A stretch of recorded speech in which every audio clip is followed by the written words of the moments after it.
office. And I'd like to give you a little introduction to one of our new courses, A Curator's Guide for Helping Your Docents or Volunteers Create Gallery Tours. Most museums do that, art museums and traditional museums all have a whole cadre of volunteers that create tours. And one of the things I've had requests for and I've talked to people about is, how do we do it better? I was talking with one curator just a couple days ago about how we train docents to do a gallery tour who have been doing the gallery tour for 10 years and really don't want to change the way they do it. And the tours are too long, and the tours can be boring, or they can be disjunct. They can be lots of answers to questions that nobody's asking. And so I thought I'd create a course for curators to help their docents create better gallery tours. Now this course is kind of unique in the fact that if you wanted to have all of your docents take this course at the same time with you as the curator being the facilitator, we're currently doing that with the U.S. Forest Service, a group of people where we have 10 people taking a course.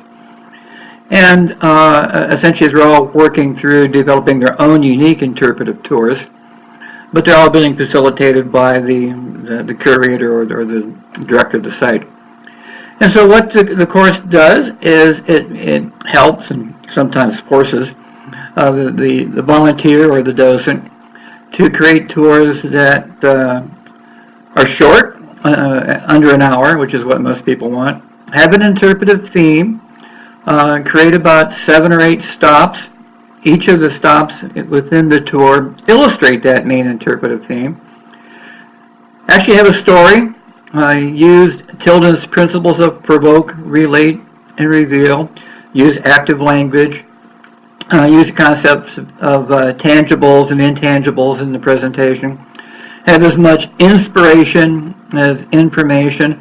And the job is to help the visitor see the hidden or the sleeping stories that each art piece or each artifact has within it. It was owned by somebody. It was used by somebody.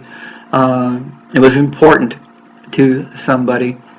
And each artifact or piece of art has a story that is part of it. It's not just a piece of art. It's a piece of art that affected people's lives, maybe in a variety of ways. So how does a docent create a story rather than just give the usual blah, blah, blah about each piece of art or each artifact? How do you have objectives? How do you relate to the visitors? Remember, people remember 50% of what they see and 90% of what they do. How do you develop an introduction that tells people what the theme is, what they're going to discover, explore, and experience during the tour, and provoke them to be really curious about what the tour and the next stop is going to be about. And then how to develop a conclusion for their tour, where they go back and say, well, you've now seen 7 examples of how this type of art technique changed art for the next 100 years. Now, who can tell me what one of those were? So essentially you're doing some audience feedback evaluation as part of your summary. So these are all tips and techniques that this course will help you help your docents to create. We'll also include blank planning forms and blank critique forms so that the docents can actually sit down and write down what it is they want their program to do, the program logistics, when it will be offered, where it will be offered, how many people they can handle, where the stops will be, all that.